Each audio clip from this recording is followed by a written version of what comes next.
एक चुनौती हमारे सामने है और उस चुनौती को दूर करने के लिए मैं आज राजस्व परिषद से कहूंगा कि हमें प्राथमिकता के आधार पर लैंड रिकॉर्ड को डिजिटाइज करने के साथ ही इस बात को भी हम सुनिश्चित करें कि अब 6 साल के खतौनी के इंतजार को समाप्त करते हुए हम इस बात को सुनिश्चित करें कि जब किसी व्यक्ति के द्वारा कोई जमीन बेची जा रही है उसी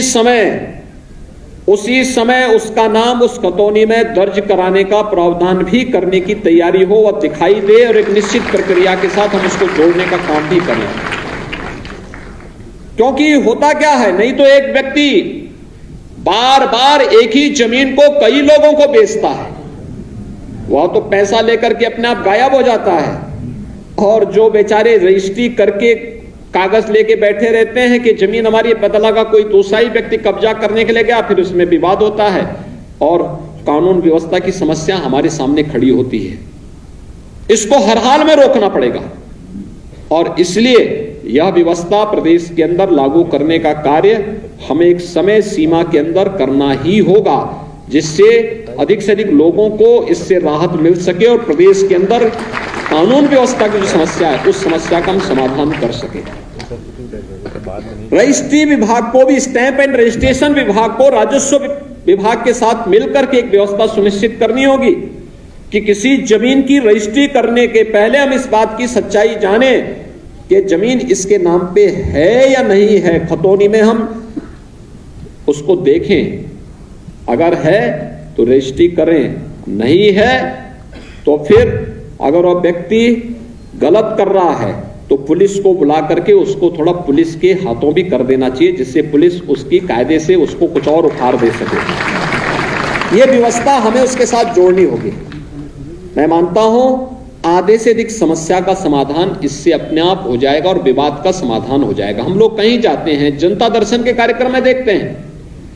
आधे से अधिक समस्या राजस्व से जुड़ी हुई और पुलिस से जुड़ी हुई होती है और वह भी इन छोटी छोटी समस्याओं को लेकर के, जहां पे एक व्यक्ति की नियत खराब हुई वह किसी के साथ भी धोखा करने के लिए उतावला होता हुआ दिखाई देता है और इस धोखे धड़ी से हमें मुक्त करना पड़ेगा प्रत्येक व्यक्ति को, और अन्यथा इसकी चपेट में ज्यादातर सरकारी कर्मचारी और सरकारी अधिकारी आते हैं। जब तक नौकरी सरकार का वेतन मिल रहा है तब तक उनकी सेहत पे कोई असर नहीं पड़ता, लेकिन सरकारी वेतन जैसे समाप्त होता है तब वो अपनी जमीन पे कब्जा करने के लिए जाते हैं। पता लगा पहले कोई दबंग वहां बैठा हुआ है और फिर उसके बाद वह फिर कार्यालयों का चक्कर, जो इतना चक्कर उन्होंने लगवाए उतने चक्कर उनको भी लगाने पड़ते हैं। इसलिए अभी से व्यवस्था कर लें कि आपके रिटायरमेंट होने के पहले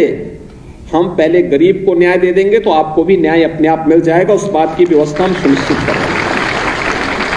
दूसरा, वरासत से जुड़ी हुई समस्याओं का समाधान भी एक निश्चित समय सीमा के अंदर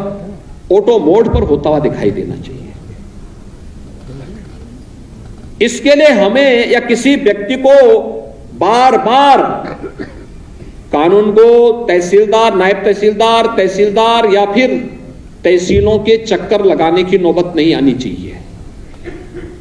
हम इस प्रकार का मैकेनिज्म तैयार करें। अभी तो एक अभियान चलाने की आवश्यकता है। वरासत के जितने मामले लंबित हैं पूरा रिकॉर्ड मांगे, जवाबदेही तय करें और एक समय सीमा के अंदर हर तहसील को हम इस बात को जोड़ें कि इसको हमें 0 तक लेके जाना है और जिससे लोगों को अधिकाधिक सुविधा हो सके। पैमाइश से जुड़ी भी समस्या का समाधान भी हम लोग एक समय सीमा के अंदर कर लें, कोई पेंडिंग नहीं रहेगी। अगर ये राजस्व से जुड़ी हुई इन समस्याओं का समाधान हो जाता है तो अपराध में आधी से अधिक कमी हो जाती है और अपराध में कमी होती है तो हम प्रदेश के अंदर जिस कार्य में अनावश्यक समय खर्च करना पड़ता है उस समय का उपयोग हम किसी अन्य रचनात्मक कार्य के साथ करेंगे तो प्रदेश विकास के पथ पर अग्रसर होगा। इस वीडियो को लाइक करें, हमारे चैनल को सब्सक्राइब कर बेल आइकन जरूर प्रेस करें हमारी न्यू वीडियो सबसे पहले देखने